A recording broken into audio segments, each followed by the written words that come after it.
Welcome to Reading Between the Lines. Today we are joined by the author of the Trium Perfectum Series, Carzone. I hope I'm saying that right. We're so happy to have you on. Thank you for having me on. I appreciate you giving me the space to talk and our conversation. Okay, this is Reading Between the Lines. We're both emotionally unstable, but that's okay because we're doing it together. So go team.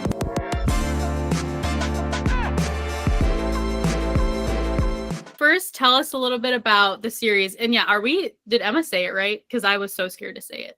No, you don't have to be scared to say it. It's Kara, but like it depends on what part of the world you're in, right? Because the A is different everywhere. So I'll answer to anything. That book that I wrote, yeah, that one. Yeah. So yeah, tell us a little bit about the series. There's 2 books out right now. So tell us those titles and just kind of tell us about the series. High level, there will be no spoils, listeners, in this episode, so you don't have to worry about that. Well, I will say that book 1 ends on a cliffhanger because that's everywhere. Like it's people are, I have it in my DMs, angry people, and in the best way possible. Let me say that.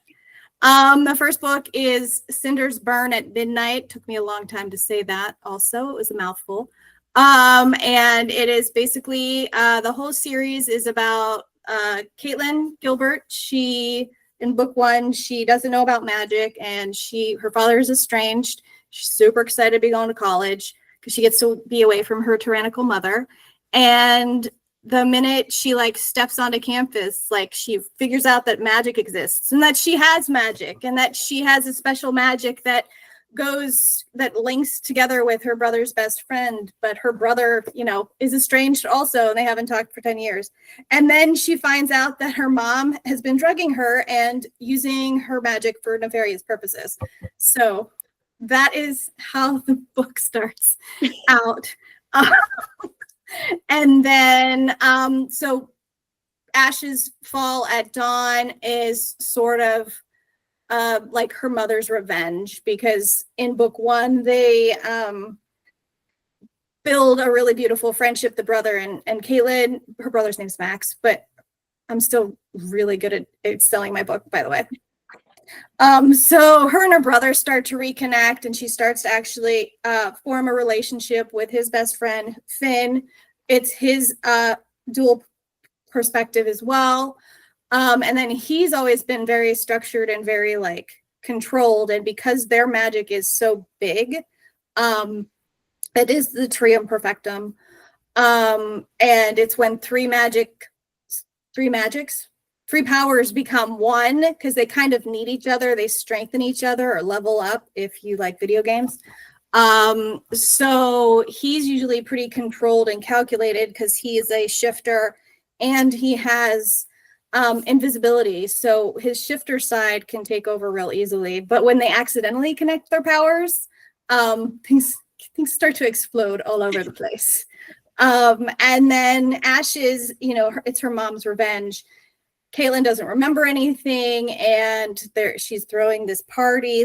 Her mother Lilith is throwing this party basically to marry her off to the highest bidder. And so they have to go through all of that, and Max and Finn have to help her remember things. And they have the sneaky parts because the mom can't know. And I had fun writing both of them, but I really liked writing the second one because there's all the underlying layers of all kinds of fun stuff. So yeah, and I love them. Okay, I say I love, but I also hate it. But you love and hate it, the memory aspect of in books. I love that and hate that because you're learning with the character, but at the same time, it's this is so annoying that you don't remember anything. But I love it and hate it at the same time. So it's kind of a cool thing to read about, and I'm sure it's very difficult to write actually too, because you kind of know what's happening in the book and the series and in the character's mind, obviously. And so, anyways, that was the first thing that I wanted to say. I thought that was super, super cool, and something that both Emma and I kind of talked about and liked. So, but yeah, my question is how many books are in this series? Is it a trilogy? It is a series of trilogies. I have been told the way that I was selling it before, it was a little intimidating. So it's going to be four years, basically, like college years. And it's a series of trilogies. So technically it is 12. But the side characters want to go off and they want to have their own adventures. So novellas are coming out. I have 2 novellas out. One is I just dropped it on Amazon. It's only in KU right now. The first one is an accidental fairy tale, and then the other one is free and exclusive to my newsletter subscribers and ARC team. Oh, cool. Okay. That was going to be one of my questions. Is I liked Max and Aiden, and they like referenced their relationship before that. I was going to ask, are you going to do a novella like of their relationship pre this first book? That's what it is. An accidental fairy tale is their origin story and kind of how they met up. And readers, so obviously you guys know readers, that everybody likes something different. And some people say they were really happy they read the novella first before they read book 1. And then other people were like, I'm glad I read the novella after I read book 1. So I think I did a pretty good job where you can read both and you don't need to know the other things that are going on, but it makes sense when you read them together.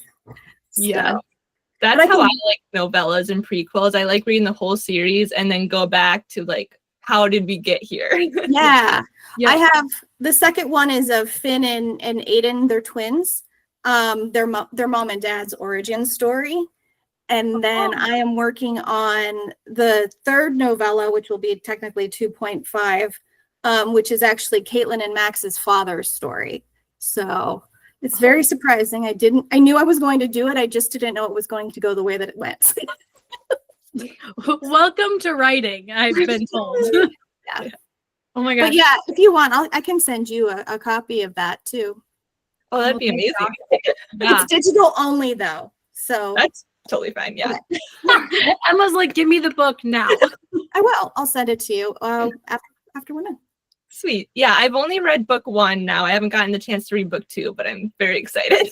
Thank you. Oh, good. I'm glad. I always get, I worked really hard to be able to tell a story. And then somebody's like, I'm reading your book. And I'm like, maybe it's not, so, because everybody is so subjective. So, Yeah. But I'm excited. Thank you for wanting to read it and liking it. Well, and it's cool too, because I mean, we've had a fair amount of authors on this podcast, I'd say, so far this year. And every single one you would think, okay, this is maybe very psychological of me to say, but you would think that like people's ideas would be similar, but every single author that we've talked to, how they get to their story is totally different than everybody else's, and their story is completely different, even though we have the same like FMC, MMC, morally gray, magic, all that stuff. That's just the foundation. Everybody else's story kind of like evolves into its own separate thing, and so yours was completely different from others that we've read, which that's what makes it so unique and so awesome then to talk about, because it's like, well, how the heck did you even get there? Because we could think that you get there in this one way, like other authors, when in reality, it's probably not even close to true. I mean, I oh gosh. I do an IG live with Christine Drummond, and she's going traditional publishing, and I'm going, I'm indie published right now, and on purpose, not for any other reason. It's a control thing. But we can talk about that later. And she was talking, and I can't remember what it was called. It was either a planner. I don't like the pantser or plotter. Like the pantser seems weird as a word, and I forget what she called it because we were talking about writing and everything. And I'm definitely a pantser. I don't like using that word, but that's exactly what it is. I used to be a ghostwriter, and people would need outlines, and my outlines would literally be lines of things, and then I would move on, and they'd be like, but I need to know what they say, and I need to do that. And like, it doesn't matter, they're going to do what they're going to do anyway. Because it just doesn't, like, you can stick to a an outline and everything, but for my brain, like the major plot points will still be there, but the way that the characters work, they kind of tell me what they're doing when they're doing it. So definitely kind of a fly by the seat of my pants writer. Which I don't think is a bad thing at all, actually. If you let the characters kind of come to life and do their own thing, that's kind of awesome. And that's how we get the scenes that we love. So yeah, well, and it even surprises me, like so, you know, I know, and I think that it comes a lot with learning to trust yourself, even though, you know, there's still that neuroses that everybody's going to hate your work and stuff. When you learn to trust yourself a little bit, you can kind of let them play a little bit too. Yeah, for sure. Well, my first kind of like, well, this is not the first question that I've asked this episode. What the heck? My brain. The thing I really wanted to know, and I kind of alluded to it earlier, is where the heck did the idea for this series come from? Like, did it just like all of a sudden pop up one day? Were you looking at something? Like, how did it come about? Like, I really want to know how it came about. So that is an interesting question, and thank you for asking. You had talked about psychological stuff. So I have complex PTSD. I came from a very cyclically toxic, traumatized background, like, and it's, you know, the grandparents kind of cyclical.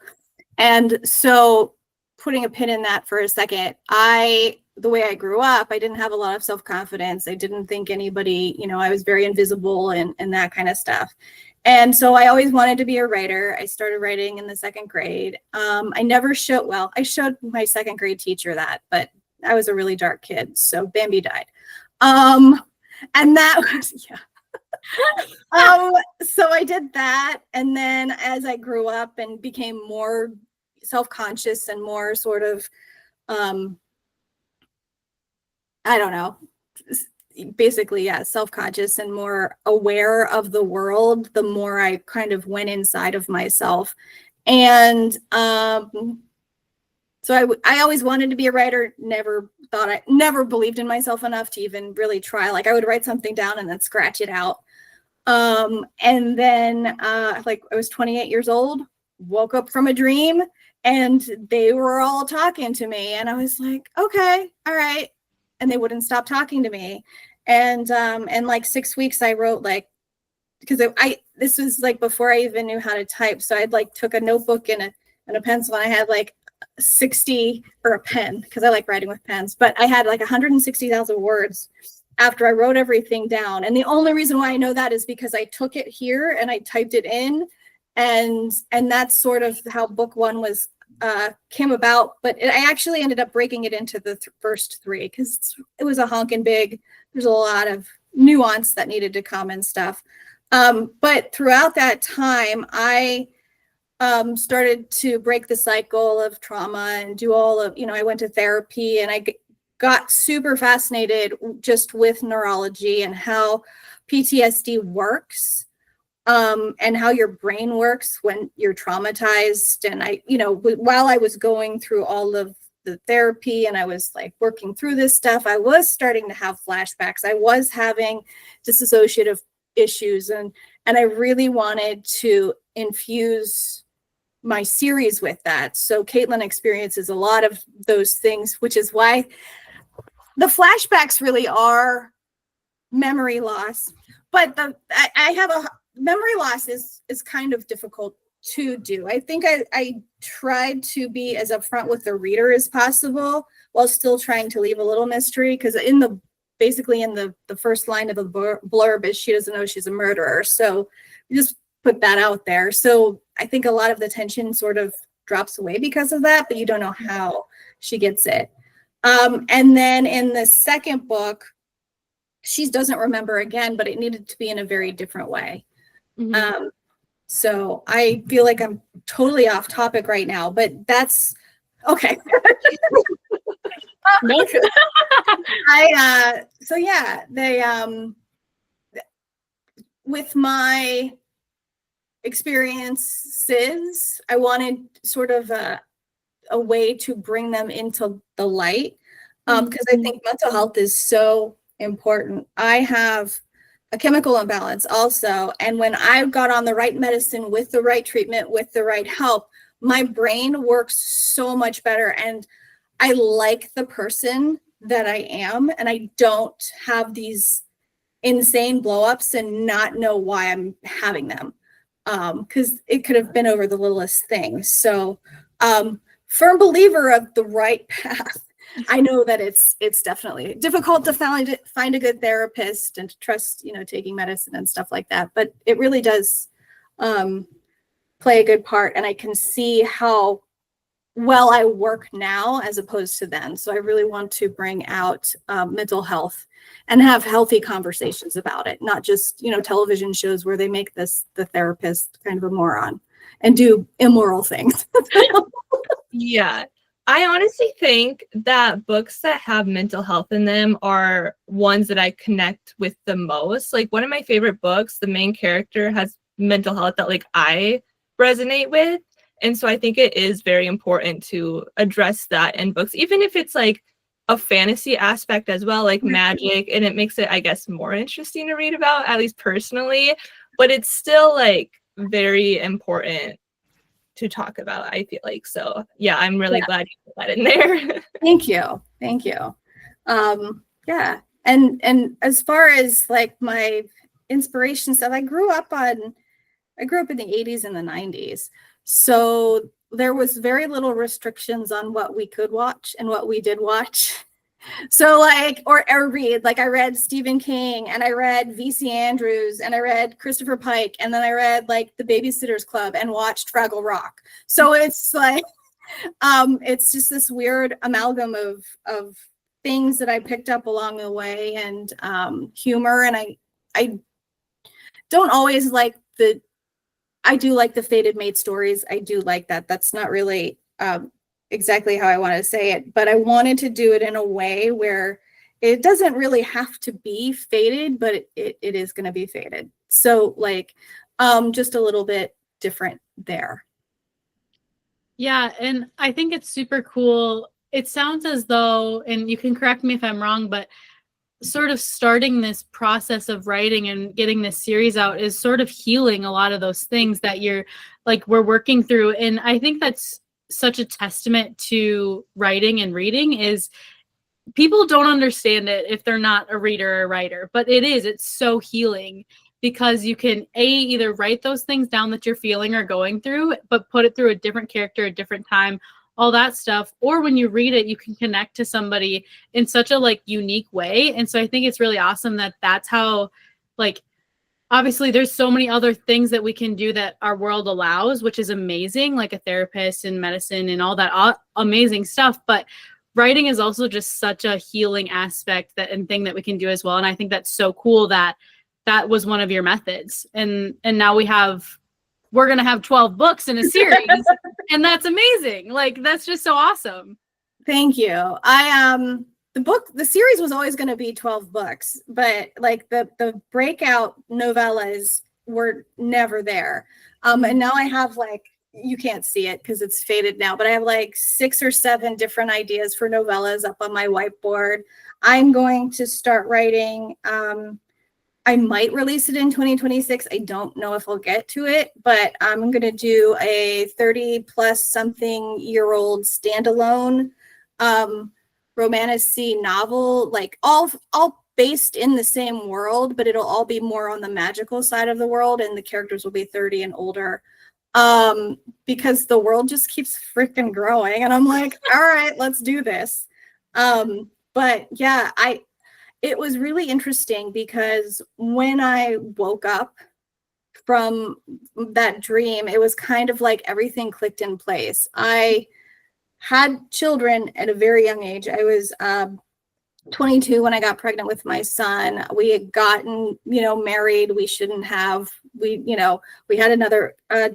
We had my daughter together, and so when I hit 28, I was just kind of I woke up and I knew I was a writer. When I started getting it out, I was I finally felt complete. So it was I didn't start really writing until I kind of left my ex-husband and started figuring out my actual self. I went to college for the first time, and always with the intent to get here, but it took like 15 years. Everybody has their own path, right? Yeah.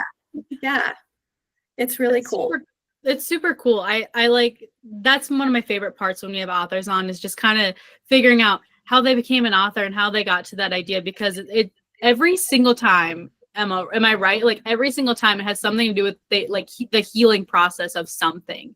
And it's wild, because it's like, how does somebody go from, I need to heal from this thing, oh, I'm going to write, and then it ends up becoming this amazing series, and you just don't even realize it until it's then out in front of you, and you're like, okay, we're doing this thing. And I just think it's so awesome.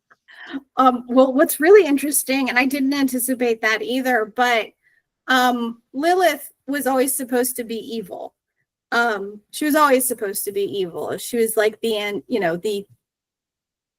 antagonist, and there were reasons why. And then I started seeing that there were reasons why she was the way she was, and then I was like, oh, and it gave me another level of understanding for the cyclical trauma, and it gave me empathy for the other people in my past and my family and all of that stuff. Just really I don't speak to some of them more, like, but I understand why they are the way they are.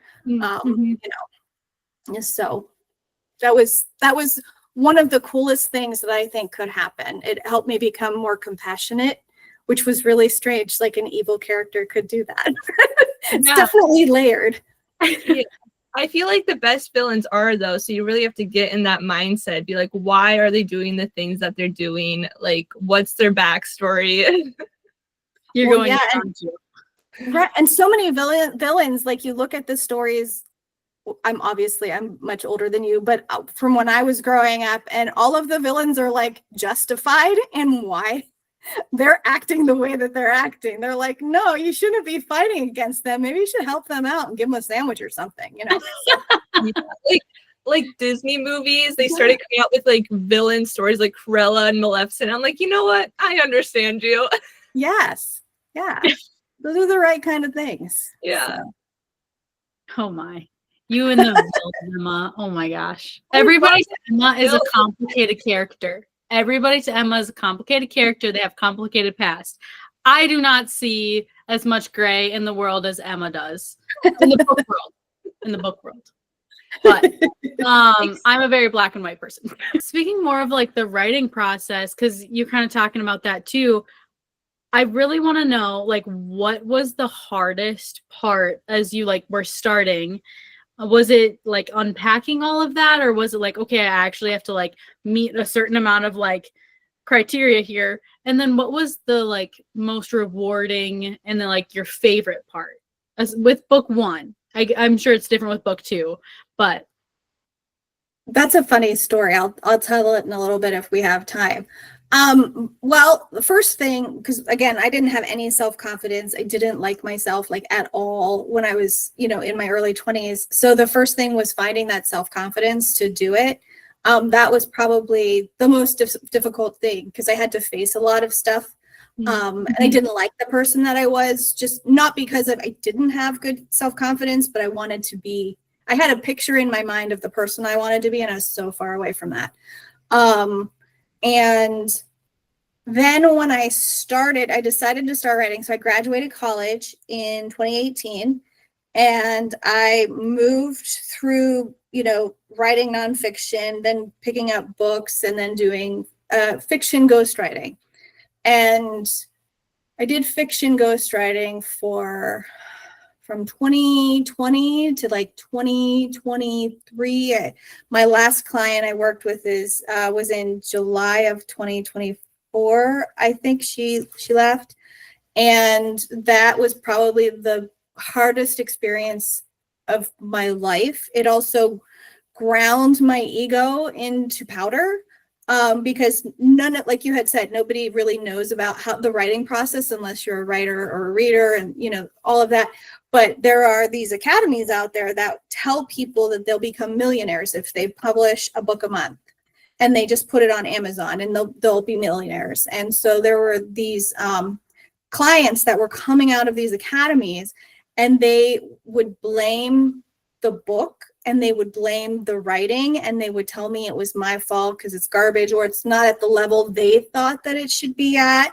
And I'm like, you wanted me to write 50,000 words in 5 weeks and you want to pay me 1 cent a word? Like, come on. And so first I had to get over the fact that, which is nothing, by the way, it's nothing. No. I mean, like $9,000 the first year. Yeah. And that was the hardest part, but like sticking with it, I was doing it so I could learn how to write stories, and sticking with it was good for me because not only did my ego get ground to a powder, but I was also learning to become just completely like rainproof, like from any kind of rejection. It still stings once in a while. Like, I'm not completely impervious to it, but it definitely does. If you don't want to work with me or you don't like something, I'm like, that's okay. I'm going to keep doing what I'm doing. So, but yeah, people, I would never recommend that anybody go through what I went through because it was truly awful. And I have an amazing husband, an amazing support system with my family and my friends and everything like that. And every time I was like, I'm just going to give up, he kept saying to me, he's like, but this is what you want to do.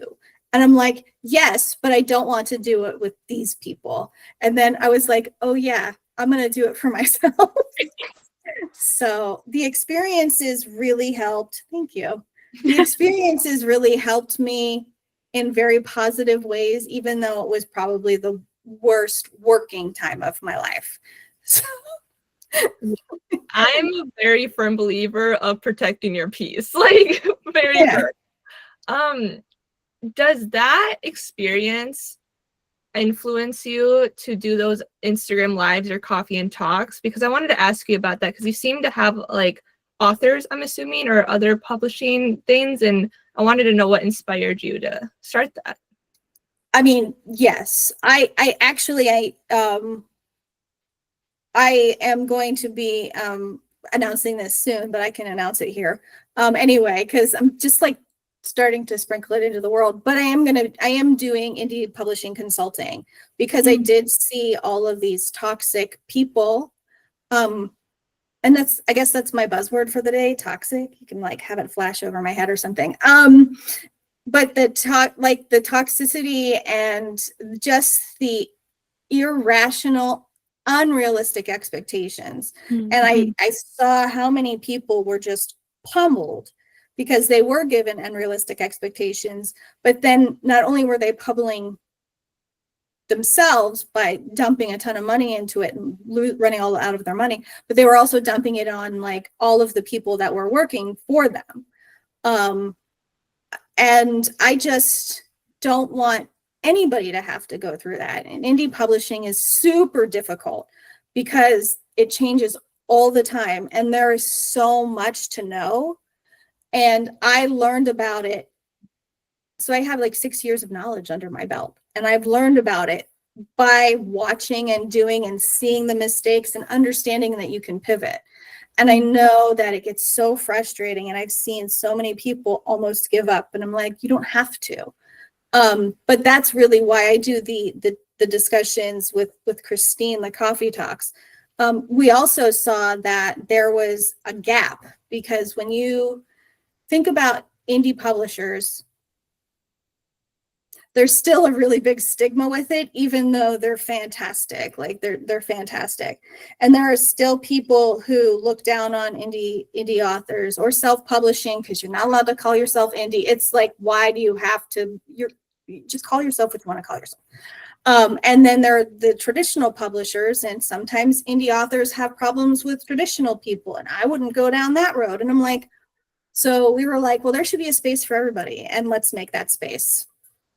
I love that. Thank you. Yeah, that's amazing, especially because there are a lot of people out there who are starting to write or who have a couple books done and they're like, I don't really know what to do now, or I'm trying and it feels like it's not working. So that's just really awesome that you're willing to share that knowledge and also just like make it an open space for people. I mean, like that's what I mean.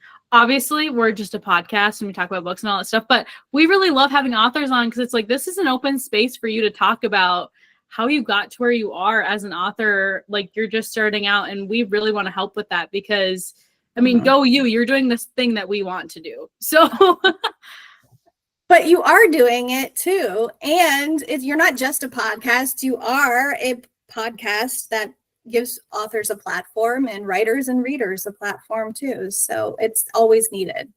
Yeah, for sure. And it's super fun to then have, I mean, there's such a community surrounded with writers and authors and readers. And it's just amazing that, I mean, Emma was very excited to talk about your coffee and chat and whatever it's called. I don't know what it's called, but she was very excited. She's like, I need to ask about this because she thought it was just a big idea. So, well, I just think like before we started this podcast and we started interviewing indie authors and stuff, I just thought traditional publishing, like that's the way to go. Like I didn't know anything, but after every single time we talk to an indie author, I'm like, wait, that actually might be the path I'm going down. Like I love what they're saying. Like this is interesting.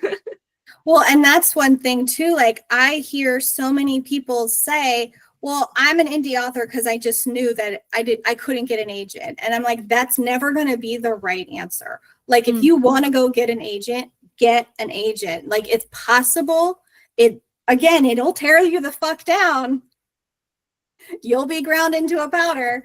And you do have to look out for things like, you know, the right agent, because it's so easy to just jump on the first one that gets to you because it's such a scramble to find one. But you know, you get to make your career the way that you want it to. And I'm always going to encourage you, like if you want an agent, get an agent. I know freaking 5 people that just got an agent in the last year. I'll say 6 months, but it's really probably been 3. And I watched their whole journey, and it's all through Instagram, which totally blows my mind because I was so against social media. When I started social media, it was 2010, 2008. So it was a very different environment.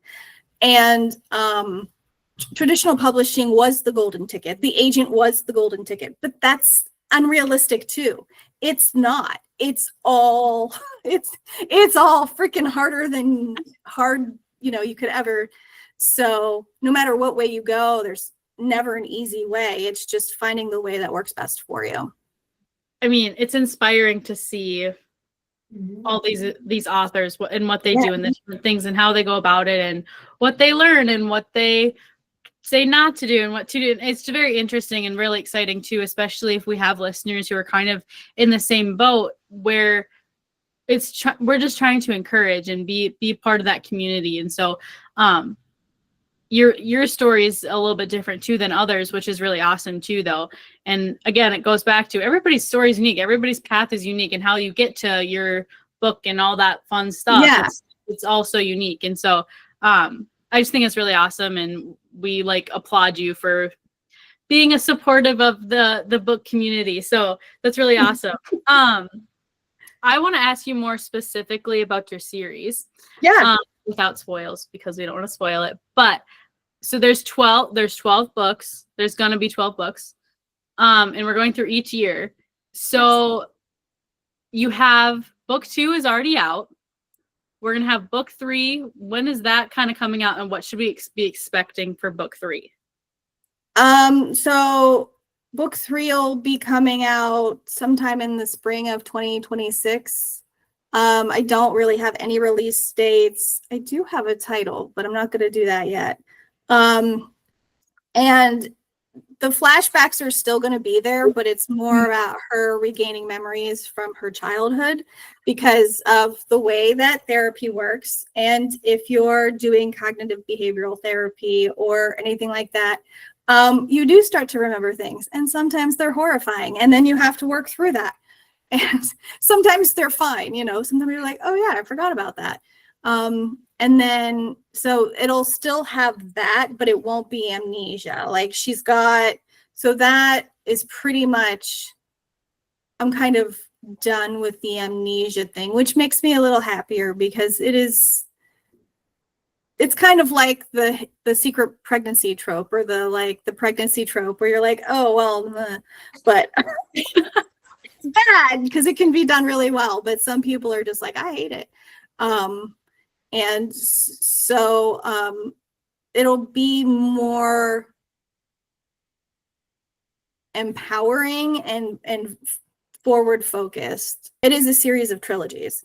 And so each trilogy will have its own arc. Like there'll be a bad guy, like they have to beat. But then in the next year, there'll be another bad guy. And then in the next year, but there'll also be like an overlapping arc, like for the entire thing. So it'll constantly grow on itself.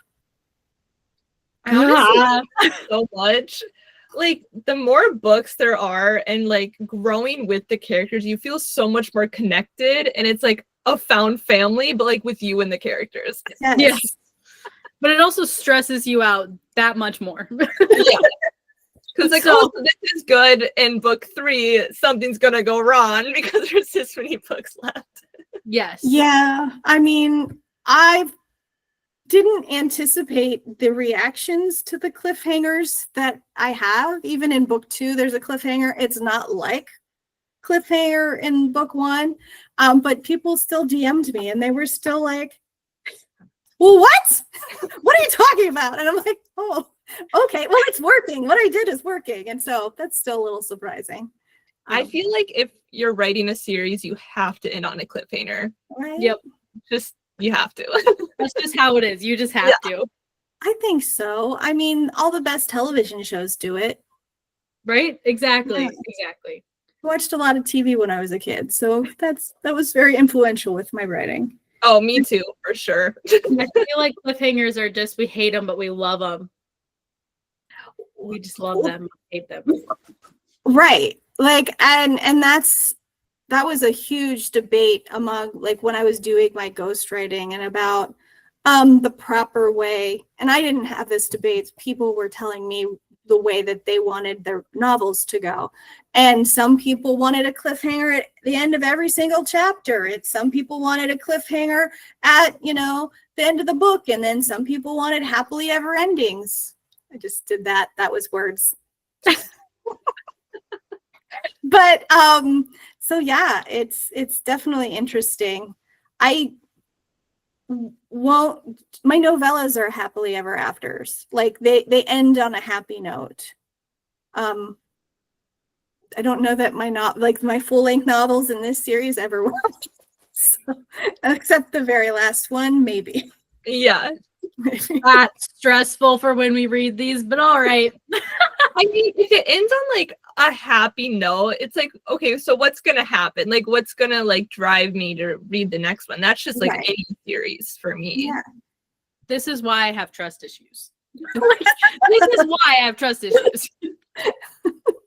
It's fine. I say that every episode. That's why Emma's shaking her head at me. Yeah, she said that about everything. Like a character. Am I wrong? That's why I have trust issues. Yeah, that's why I have trust issues. Literally. Talking about trust issues, Yes. romance. Are we gonna get that's a romance? Are we gonna get some more romance-ish, smutty? Is that foreseeable or no? With Caitlin and Finn or other romance? Anybody. Yeah. Yeah, okay. Gross. It went into a really weird place. And I was like, all right, we'll do it. So, without giving too much away. So yes, there will be, and then there'll be high points and low points and everything. So, and I try to think about, well, and I know this is probably boring, but even in marriage, things are hard. But like when you're in your 20s, you're learning so much about yourself at such a rapid pace that sometimes you have to like run away from the situation and just be like, I need to be able to take a minute. So there'll be some of those moments and everything like that too. So I'm scared. I feel like there's gonna be like betrayals or something, or like I'm scared. that's what makes it fun. I know, and as the author, you know exactly what's gonna happen. We're just over here oblivious. I hate an age gap. Hate it. It's so, the power balance is always very upsetting to me. Doesn't matter if it's a man and a woman, younger woman, or an older woman and a younger man. You have this much more life experience than a person, no matter how mature they are or anything like that. Anything 12 years or older ekes me out. And then I'm like, I'm not going to write an age gap. And then somebody's like, well, you write fantasy, right? And I was like, yeah. And they're like, well, aren't some of their immortal beings and they're, and I'm like, yes, there are. So it's like one of those things where don't say you'll never write it, because it's going to come anyway.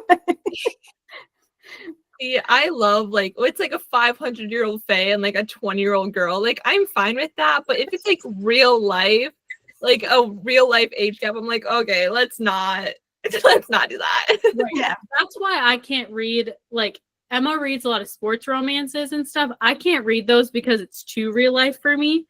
Like a series like this where it's kind of, like real world-esque, but then it's not. That's like okay. But the sports romance, like it's too close to real life for me. I can't. It's weird. It's just I can't. I mean, as you can tell, I have no it's all fantasy behind it. Yeah. I did a lot of contemporary romance reading because I wrote contemporary romance when I was ghostwriting for like 2.5 years. And it's really fun to write. But I got so burnt out on reading because I had to like consume it all the time. And some of that stuff that I read, I was like, I'm not okay with this. So. Okay, well, just to be clear, there's no age gaps in the ones I read. No, okay, it's fine.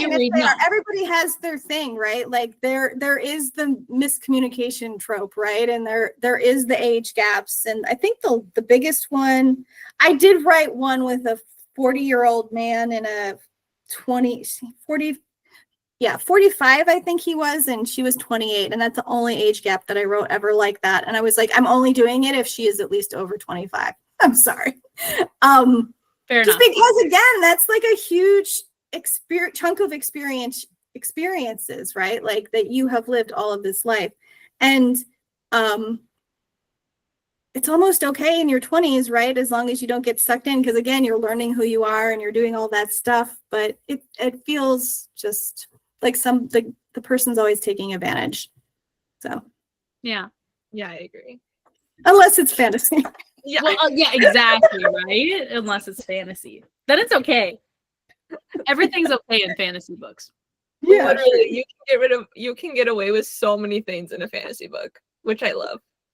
Which is why we like it. Like, let's be real. Let's be completely real. That's why. Especially like writing fantasy or romantasy, it's like this might not be logical, but also there's magic and there's fae and no one really cares. As long as the plot holes are put together in a nice way, like I couldn't figure out.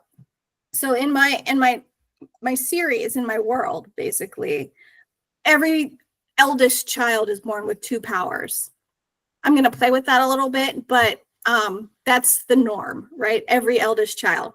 And then I was like sitting there going, well, not every person in the whole world stays with their person, stays married to their person. What's going to happen with the second kids if they're the first one from that line? And then, it took me years to figure out, only because it sat for so long. I don't know if I would have come to this conclusion sooner, but I'm like, okay, so it's got to come from the dad. If the dad already has 2 kids, his third kid with a different wife can't have, he's not the firstborn in the line. So like it took me a while to noodle that one out because it wasn't going to make sense otherwise. So right. So this book 2, I didn't grow up, but I was in my 20s when, fantasy novels, only Tolkien did it that long. Only George R.R. Martin did it that long. And you only could get, which again is not the case, but in, my mind at that time, you could only get traditionally published, and agents weren't going to pick you up if your novel was 160,000 words. So I got it in my head and I was like, all right, so book 2 isn't going to be book 2. Because again, it was all like combined. 1, 2, and 3 were all combined. And so I was like, well, I'll just take this, what happens at the house, after everything that happens in the beginning, and I'll make that book 1. And my beta readers were like, no, this reads like a book 2. And I was like, yeah. So I sat there, and because what I was going to do is I was going to release I was going to do 3 novellas called The Missing Months. So each of those would be filling in the gaps of now the book 2. And the first part of the beginning novella was so strong that I was working with a manuscript reviewer, and she was like, this is your book. This is your debut. And I was like, all right. So I had to change it up. So I wrote book 1, and in my mind, book 2 was kind of already done. I'd have to go in and add characters because there was character development and world development in book 1, and I had to make it make sense. And so I was like, okay, this will be fine. But the way things went for this book, and the way they went just with, real life and everything like that, I basically rewrote it. There are still, again, the major plot points that are there. And I knew something was wrong, but it had to go to the editor. Because I had decided I was going to publish it in June, and I wasn't going to do that because I'd already been working on book 2 for like a year and a half now. And I'm like, I just need to get this out because I need to move on with, I don't know if you write something over and over again, if you've experienced, I hate this. Yeah. Okay. Yup. And so I had an editor, and the editor and I were not quite meshing very well. So I was like, all right, I'm going to thank you for your edits. They were not bad. They weren't sitting right with me. And so halfway through writing the book, or halfway through editing the book, somebody else came in, and I kept saying, I know that there's a problem here. I just can't figure this out. And I had beta readers read it. And I gave my street team first look at it, waiting for somebody to be like, hey, there's this thing. And my PR agent, she read it because I'm like, I can't figure it out. It has to be here. And she read it, and she's like, it's not your strongest work. And I'm like, I know, but what can I do to fix it? And so she helped me there. So while the editor was editing the book, I was going through and changing to make the string and everything. It was so stressful. I never want to do it again. But so that was something, but it did make everything better, and it made everything, because it didn't make sense, right? Lilith is a smart woman. She's conniving. She's manipulative. How is she not going to know that this is going on with her under her nose? And so that was the biggest thing. And I think it worked out well. And I'm happy it's over. I just read it. I just reread it, I don't know, last week or the week before, just because. And I was like, oh, it's not as bad as I thought it was. So. I feel like after you write a book and you go through the edits, you just have to take a step back, let it sit for a little bit, then reread it, because that's happened to me. I'm like, this is terrible. And then I let it sit, and I'm like, wait, actually, there's something here. Right. It's definitely not every time. No, every time. Yes. Every time. Absolutely. I mean, this is terrible. And then you're like, okay, let me take a week. You go back to it, and you're like, wait, actually, that's got some good points there. That's actually kind of good. It's not as bad as you thought it was. Right. Exactly. So I guess that kind of leads me to my question, though. How long did it take you to get from point A to point B from starting book 1 to getting it out and published, and then with book 2, and then what do you think your timeline is for the rest? No pressure. Just want to get general idea. So everybody needs to keep this in mind, because I always say it, and then people are like, how do you do it? And I'm like, so first off, I work from home. My kids don't live with me anymore. They are adults. And I spent 5 years writing at a fast pace. So I would do 50,000 words in 5 weeks every single time. Doesn't mean the books were good, but I got into that habit. So after the 15-year break, it took me about 6 months to write book 2 as book 1. And I went through a development, and then everybody was like, no, don't do that. And then I got the actual book 1 as it stands now. I wrote it in 3 months, but I wrote it again and again with the help of my manuscript reviewer, and then betas, and then all of that. So I originally intended to publish this in October of 2024, and I was working with a hybrid publisher, and they were not, I had already gained the knowledge of being an indie author, and the way that they work was not conducive to the way that I work, which makes me feel like I'm like, I don't work well with anybody. So I'm sorry. I do, I promise. But it's all about finding what works right for you, right? So I ended up having to push it back because I decided not to continue to stay with them. And so then it got into July or January 2021. And I started that, the whole process. I started it in September of 2023. And then I had written basically both books in 2024, plus the novella, An Accidental Fairy Tale. So I did that all in one. This year I have produced technically 2025, January, Cinders came out. Even After came out in February, so that's the other novella. And then Ashes came out. I'm not publishing anything else this year. I'm done. I laid my groundwork. Got it. But I am working on things. So the novellas took me about 5 to 6 weeks to like really get honed. So that's about 12,000, 25,000-ish words between both of them.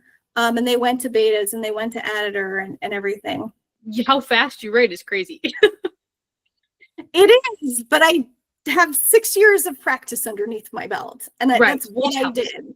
Yeah. So that's why I try to remember we all have very different lives. So right now I'm working on another novella. I started that in, I don't know. I don't remember when I started it. I'll say July. Started in July. I'm almost done with it. It goes to the editor on Monday. It is a little bit different. It's 20,000 words. It's not like a full length or anything like that. But I'm doing this a little bit different because it will go to betas after editing. And then I'll start writing book 3, but I won't be done with that and I don't have it slated to be finished until January of 2026 because I'm not going to crunch all that stuff in there. So technically I could write 50,000 words in 5 weeks, but I hate doing it, so I don't do that anymore. Fair enough. Yeah, the whole point of writing, like if someone starts writing, it's because they want to enjoy it. Like they like the stories, so I feel like that's the main point. Yes. And really, because I'm an indie author and because I was a no-name indie author and because I didn't have any platform to stand on and because I didn't have any presence anywhere, like 2024 and 2025, well, half of 2024 and 2025 were like, okay, I'm going to lay down that foundation and then take 2026 and really build it into something, which is why I am stepping into the, writing coaching and the publishing consulting stuff as well. So, and that'll come 2026. That's awesome. And like, we're excited for all the ones to come. No pressure, but we're so excited. That's like our favorite part, is when we get to like kind of talk to an author, and then like, because we read their first book and maybe their second book is out, or maybe it's coming out, and then it's like, okay, now we get to kind of like just do it with you, kind of. I feel like that's what we've done. And now we're like, oh my gosh, like that's coming out and that's coming out. And like, it's also bad because then we have 30,000 books to read, but it's fine. A lot of people have that problem. I know it's not a bad problem, but it's a little obnoxious. Yeah. I have a list of books that I need to order or pre-order from a series I've already started. So like, yep, so I have people on my street team who get overwhelmed with their ARCs and stuff. So I have some of them are making forms that they'll probably start selling to help keep track of all of your ARCs, so you don't overwhelm yourself and overbook. So maybe that could roll over into your series. Yeah. I will say that I am taking An Accidental Fairy Tale and Even After, and I am making them full-length novels also. So those will also be published next year. The stories are a little bit different, but whoa. That's exciting. I don't have to write a full book for that, though. I'm in awe of you. You're amazing. It took me a really long time to get here too, though. So, but thank you. I appreciate that very much. So the question that we ask whenever we have an author on every time is, we want to know, what is your favorite book or series that you've read that isn't obviously your own book? So, obviously, but what is your favorite book that you've read, or series that you've read that they're inspired by, or like it's just your like comfort book series? Tell us. We would love to know.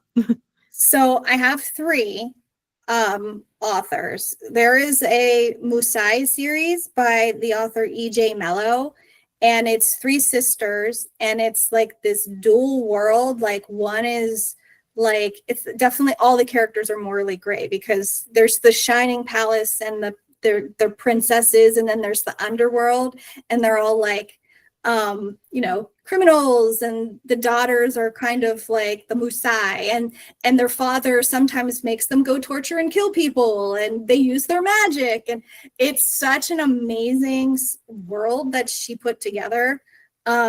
And the second book is my favorite. It's The Dance of the Burning Sea. But the way, like, in the very first 5 chapters, the female loses one of her fingers because she got caught stealing.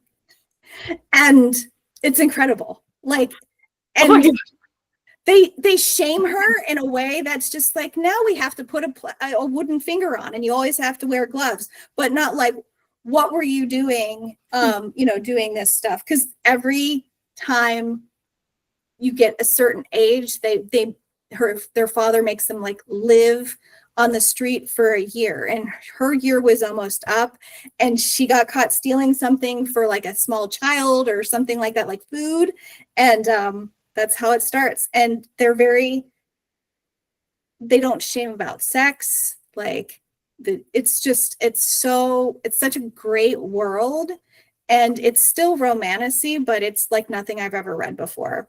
And that just sounds like something I'd read. Exactly, something up my alley. I can send you the link. It's incredible. It's so yeah, it's wonderful. I love the way that the sisters support each other, even when they make mistakes, and they're kind of like, come on, why did you do that? And she's like, I know. And then they're like, well, we'll help you anyway. So it's really, really good. And then Adrienne Young is probably someone who's very inspiring to me. I don't think I've ever read anything by her that I just can't get into or don't like. The Fable series is fantastic. It's not technically pirates, but it's on the water in pirate ships, and it's kind of pirates. But there's like magical realism to it. It's not necessarily like every character has magic, but like the Fable, the main character, she can like sense where specific very expensive stones are underwater, and she's like a diver and stuff, so it's really cool. That's a duology. And then anything by TJ Klune is just has my heart. Wolf Song is a part of a 4-book series. I don't know what it's called when it's 4. But it's about male werewolves.